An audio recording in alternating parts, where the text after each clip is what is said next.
Halos 300,000 pasahero sumasakay sa LRT Line 1 araw-araw. Lahat sila umaasa sa mabilis at ligtas na biyahe patungo sa kani-kanilang destinasyon. Ang kanilang kaligtasan nakasalalay sa iisang tao, ang driver ng tren. At isa na nga rito ang train operator na si Pauline Sanchez. Alas 12 ng tanghali hanggang alas 8 ng gabi ang duty ni Pauline o mas kilala bilang Pau. Bago simulan ng biyahe, nag-i-inspeksyon muna si Pau sa buong tren. Yan ay para matiyak na nasa kondisyon ito at para iwas na rin sa aberya. Tandang-tanda pa nga raw ni Pau nang unang beses siyang nagpatakbo ng tren.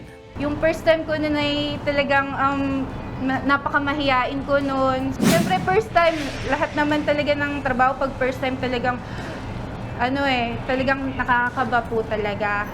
Taong 2019 na mag-apply si Pau sa LRT Line 1. Ang nag-udyok sa kanya, ang kanyang kuya na isa ring train operator. Hindi raw biro ang 3 buwang pagsasanay na pinagdaanan niya.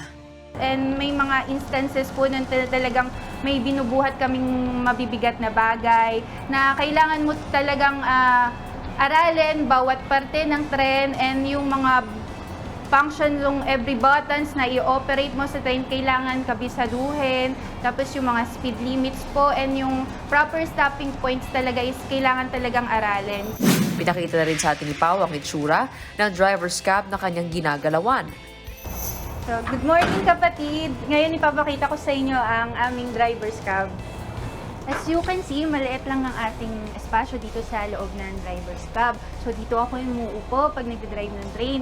Ito naman ang ating onboard radio. So dito tayo nakikipag-communicate sa ating control center para mabigyan tayo ng guide sa pagdadrive ng train. Ito naman ang tinatawag nating gooseneck.